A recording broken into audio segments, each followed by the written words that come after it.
नमस्कार दोस्तों, स्वागत है आपके अपने YouTube channel Vinod Hindi point में। दोस्तों, आज के इस वीडियो में पढ़ने वाले हैं फणीश्वर नाथ रेणु की प्रसिद्ध कहानी पंचलाइट, जो बिहार स्टेट पेपर 2 के सिलेबस में लगा हुआ है। अगर आप भी बिहार स्टेट की तैयारी कर रहे हैं तो आपके लिए यह वीडियो बहुत ही महत्वपूर्ण है। रेणु जी आंचलिक उपन्यासकार के साथ साथ एक प्रसिद्ध कहानीकार भी हैं। इनका जन्म 4 मार्च 1921 औराही हिंगना फारसिफगंज में हुआ था। 4 मार्च 1921 और मृत्यु 11 अप्रैल 1977 को हुआ था। यह हिंदी भाषा के साहित्यकार थे। इनके पहले उपन्यास मैला आंचल को बहुत ख्याति मिली थी। मैला आंचल इनका प्रसिद्ध उपन्यास है और प्रथम उपन्यास भी है। इस उपन्यास को साहित्य जगत में बहुत ख्याति प्राप्त हुई। मैला आंचल उपन्यास पर इन्हें पद्मश्री पुरस्कार से सम्मानित भी किया गया। यह प्रश्न बन सकता है, फणीश्वर नाथ रेणु को उनके किस कृत पर पद्मश्री पुरस्कार से सम्मानित किया गया? तो मैला आंचल पर। ठीक है, मैला आंचल उपन्यास जो है 1954 ईस्वी में लिखा गया और इस उपन्यास में यह प्रश्न बन सकता है, इस उपन्यास में बिहार राज्य के पूर्णिया जिले के मेरीगंज गांव का वर्णन किया गया है। मेरीगंज को कथा का केंद्र बनाया गया है और यह बिहार राज्य के पूर्णिया जिले से संबंधित है। ठीक है, इनके जो प्रसिद्ध उपन्यास और भी हैं, मैला आंचल 1954 ईस्वी, परती परिकथा 1957, जुलूस, ये जो है जुलूस लिखा गया था 1965 को। ठीक है, जुलूस 1965, दीर्घ तपा 1964, कितने चौराहे 1966, कलंक मुक्ति 1972, पलटू बाबू रोड 1979। इनका एक अपूर्ण उपन्यास है। पूछा जा सकता है फणीश्वर नाथ रेणु का अपूर्ण उपन्यास कौन सा है? तो राम रतन राय जो है, यह इनका राम रतन राय फणीश्वर नाथ रेणु का अपूर्ण उपन्यास है। ठीक है, राम रतन राय 1971 ईस्वी में यह उपन्यास लिखा गया था और अपूर्ण उपन्यास है। फणीश्वर नाथ रेणु के ने अपना साहित्यिक गुरु किसे माना है? तो इन्होंने जो है बंगला के प्रसिद्ध उपन्यासकार सतीनाथ भादुड़ी को इन्होंने अपना साहित्यिक गुरु माना है। ठीक है, सतीनाथ भादुड़ी को साहित्यिक गुरु माना है।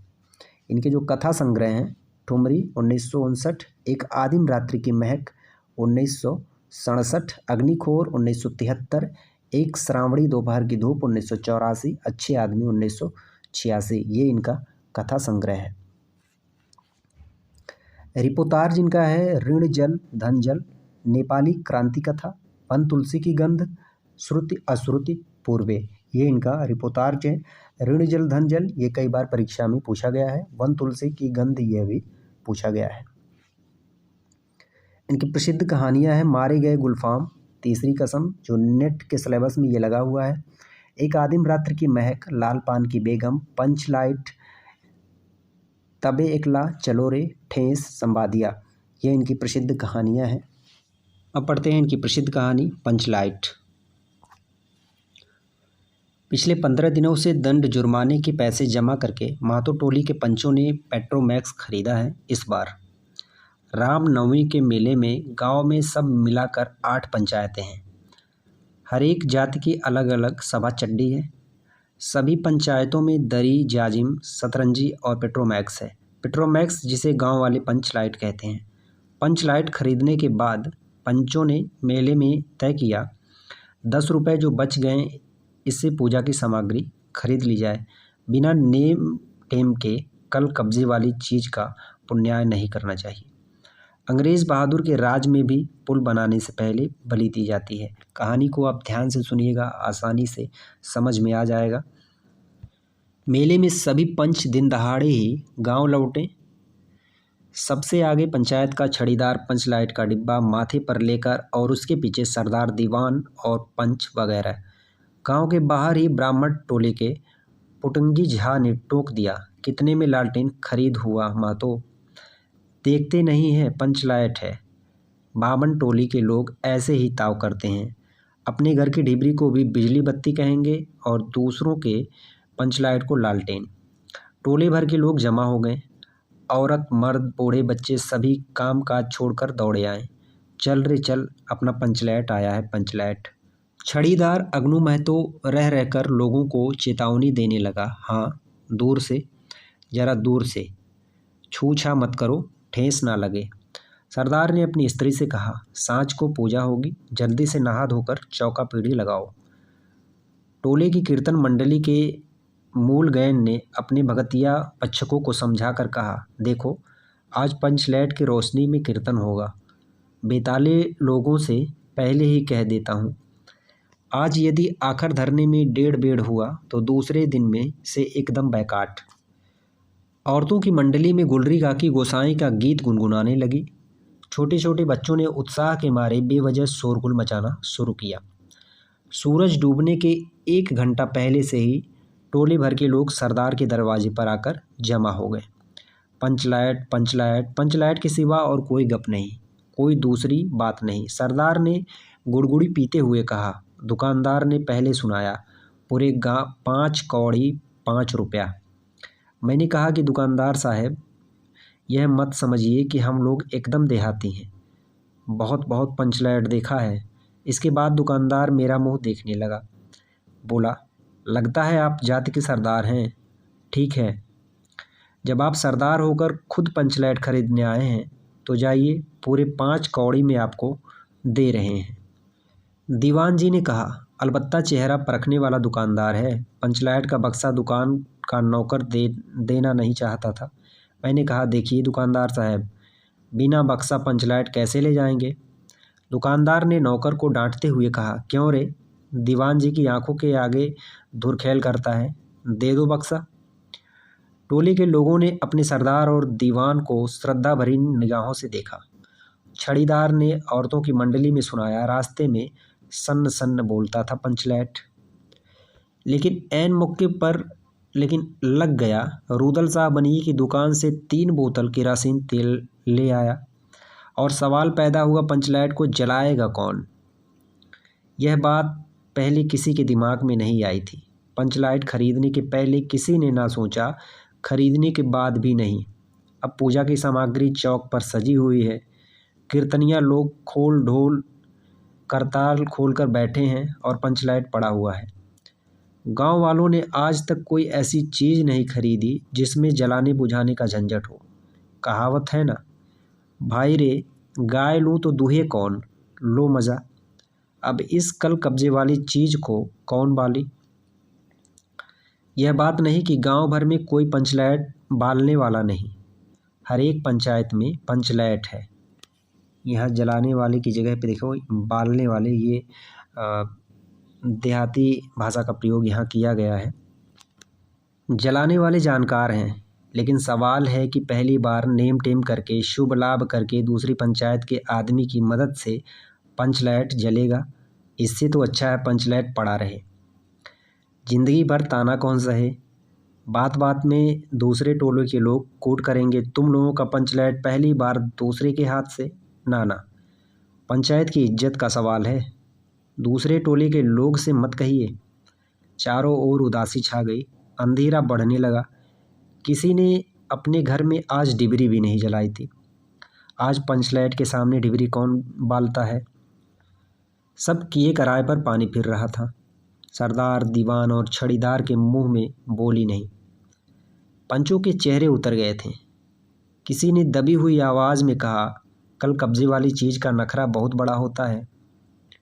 एक नौजवान ने आकर सूचना दी, राजपूत टोली के लोग हंसते हंसते पागल हो रहे हैं। कहते हैं, कान पकड़कर पंचलाइट के सामने 5 बार उठो बैठो, तुरंत जलने लगेगा। पंचों ने सुनकर मन ही मन कहा, भगवान ना हंसने का मौका दिया है। हंसेंगे नहीं। एक बूढ़े के आकर खबर दी, रूदल साहब बनिया भारी बतंगड़ आदमी है, कह रहा है पंचलाइट का पंपू जरा होशियारी से देना। गुलरी काकी की बेटी मुनरी के मुख में बार बार एक बात आकर मन में लौट जाती है। वह कैसे बोले। वह जानती है कि गोधन पंचलाइट बालना जानता है, लेकिन गोधन का हुक्का पानी पंचायत से बंद है। मुनरी की माँ ने पंचायत से फरियाद की कि गोधन रोज उसकी बेटी को देखकर सलम सलम वाला सलीमा का गीत गाता है। हम तुमसे मोहब्बत करके सलम। पंचों की निगाह पर गोधन बहुत दिन से चढ़ा हुआ था। दूसरे गांव से आकर बसा है। गोधन और अब टोले के पंचों को पान सुपारी खाने के लिए भी कुछ नहीं दिया। परवाह ही नहीं करता। बस पंचों को मौका मिला, 10 रुपया जुर्माना, ना देने से हुक्का पानी बंद। आज तक गोधन पंचायत से बाहर है। गोधन का कसूर इतना था कि वह जो है गुलरी काकी की पुत्री मुनरी से प्रेम करता है, उसे छेड़ता है, उसे देखने पर वह सलीमा का गाना गाता है। इस पर जो है पंचायत वालों ने उसका हुक्का पानी बंद कर दिया और जुर्माना भी लगा दिया 10 रुपए का। जुर्माना नहीं दिया इसलिए गांव से बाहर कर दिया, हुक्का पानी बंद कर दिया। उसे कैसे कहा जाए, मुनरी उसका नाम कैसे ले, और उधर जाति का पानी उतर रहा है। मुनरी ने चालाकी से अपनी सहेली कनेली के कान में बात डाल दी। कनेली, चिगो, चिध, चिन। कनेली मुस्कुरा कर रह गई। गोधन तो बंद है। मुनरी बोली, तू कह तो सरदार से, गोधन जानता है पंचलाइट बालना। कनेली बोली, कौन गोधन जानता है बालना? लेकिन सरदार ने दीवान की ओर देखा और दीवान ने पंचों की ओर। पंचों ने एक मत होकर हुक्का पानी बंद किया है। सलीमा का गीत गाकर आंख का इशारा मारने वाले गोधन से गांव भर के लोग नाराज थे। सरदार ने कहा, जाति की बंदिश क्या, जबकि जाति की इज्जत ही पानी में बही जा रही है। क्यों जी दीवान? दीवान ने कहा, ठीक है। पंचों ने भी एक स्वर में कहा, ठीक है, गोधन को खोल दिया जाए। सरदार ने छड़ीदार को भेजा। छड़ीदार वापस आकर बोला, गोधन आने को राजी नहीं हो रहा है। कहता है, पंचों की क्या प्रतीत है, कोई कल कब्जा बिगड़ गया तो मुझे दंड जुर्माना भरना पड़ेगा। छड़ीदार ने रोनी सूरत बनाकर कहा, किसी तरह गोधन को राजी करवाइए, नहीं तो कल से गांव में मुंह दिखाना मुश्किल हो जाएगा। गुलरी काकी बोली, जरा मैं देखूं, कह के गुलरी काकी उठकर गोधन के झोपड़े की ओर गई और गोधन को मना लाई। सभी के चेहरे पर नई आशा की रोशनी चमकी। गोधन चुपचाप पंचलाइट में तेल भरने लगा। सरदार की स्त्री ने पूजा की सामग्री के पास चक्कर काटते हुए बिल्ली को भगाया। कीर्तन मंडली का मूल गैन मूर्छल के बालों को संवारने लगा। गोधन ने पूछा, स्पिरिट कहाँ है? बिना स्पिरिट के कैसे जलेगा? लो मजा। अब यह दूसरा बखेड़ा खड़ा हुआ।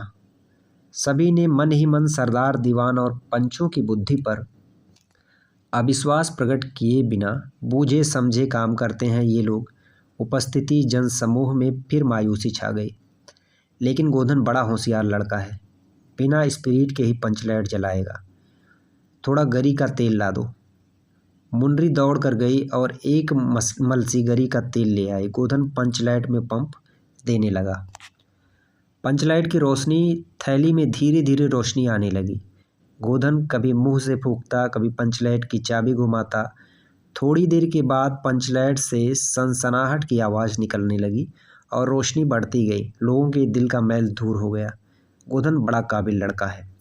अंत में पंचलाइट की रोशनी से सारी टोली जगमगा उठी तो कीर्तनिया लोगों ने एक स्वर में महावीर स्वामी की जय ध्वनि के साथ कीर्तन शुरू कर दिया।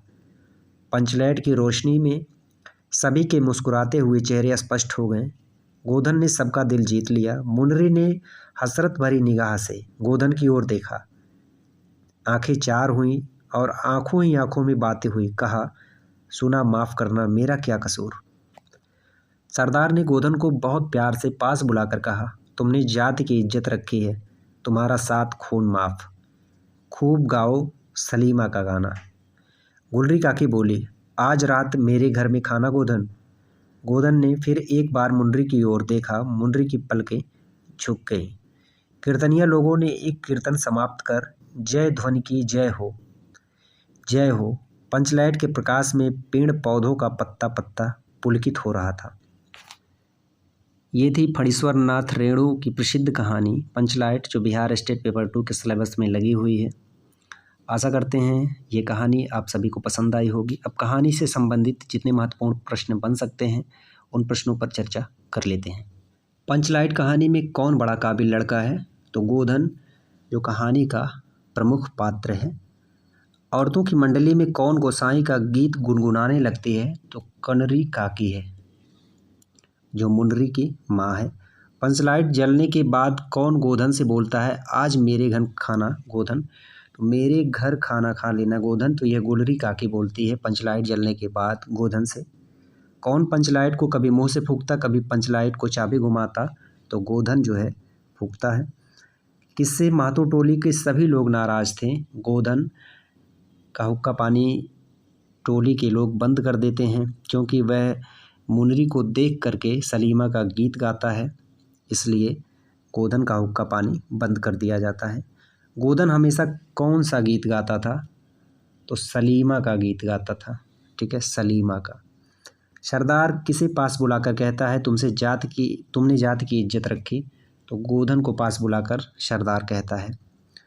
पंचलाइट जलाने में गोधन स्पिरिट की जगह किस तेल का प्रयोग करता है?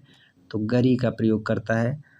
गोधन के मांगने पर गरी का तेल कौन लाती है? तो मुनरी जो है गरी का तेल लेकर आती है। गोधन को पंचलाइट जलाने के लिए मना कर लाती है, तो गुलरी काकी मना कर लाती है। पहले जो जाता है उसके बुलाने पर गोधन नहीं आता है, तो गुलरी काकी कहती है मैं जा कर के देखती हूँ गोधन आता है कि नहीं आता है, तो गुलरी काकी मना करके लाती है। पंचलाइट खरीदने के बाद बचे 10 रुपये से क्या खरीदा जाता है? पूजा सामग्री खरीदी जाती है। सूरज डूबने के 1 घंटा पहले टोली भर के लोग किसके दरवाजे पर जमा हो गए? तो सरदार के दरवाजे पर 1 घंटा पहले जो है लोग जमा हो जाते हैं कि पंचलाइट अभी जलाया जाएगा। महतो टोली में पंचलाइट किस पैसे से लाया जाता है? तो चंदा और जुर्माना के पैसे से पंचलाइट लाया जाता है। किस पर्व के अवसर पर महतो टोली में पंचलाइट आता है? तो नवमी पर्व के अवसर पर जो है महतो टोली में पंचलाइट आता है। पंचलाइट कहानी में किस टोली में पहली बार पंचलाइट लाया जाता है? तो महतो टोली में पहली बार पंचलाइट लाया जाता है। पंचलाइट कहानी में किसका हुक्का पानी पंचायत बंद कर देती है? तो गोधन का हुक्का पानी पंचायत बंद कर देती है। किस बनिए की दुकान से 3 बोतल केरोसिन का तेल आता है? तो रुदल शाह के बनिए से 3 बोतल केरोसिन का तेल आता है। पंचलाइट कहानी में कौन अपनी पत्नी से कहता है सांझ को पूजा होगी नहा धो लेना? तो सरदार जो है अपनी पत्नी से कहता है। पंचलाइट कहानी में अगनू महतो को कौन टोकता है? तो फुटकी झा जो है अगनू महतो को टोकता है। मुनरी अपनी किस सहेली के कान में बोलती है गोधन पंचलाइट जलाना जानता है? तो कनेरी के कान में बोलती है, क्योंकि मुनरी की हिम्मत नहीं बन पड़ती कि वह जो है भरी पंचायत में बोले कि गोधन को पंचलाइट जलाना आता है, क्योंकि गोधन का हुक्का पानी पंचायत जो है बंद कर देती है। तो वह अपनी सहेली कनेरी के कान में बोलती है और कनेरी जो है यह बात आगे कहती है। पंचलाइट कहानी की नायिका मुनरी किसकी पुत्री है? तो मुनरी जो है गुलरी काकी की पुत्री है। इस कहानी में कुल कितने पंचायत की चर्चा हुई है? तो 8 पंचायतों पर चर्चा हुई है। पंचलाइट कहानी की नायिका कौन है? तो नायिका जो है मुनरी है। पंचलाइट कहानी फणीश्वरनाथ रेणु के किस कहानी संग्रह में संग्रहित है? ठुमरी में महत्वपूर्ण है।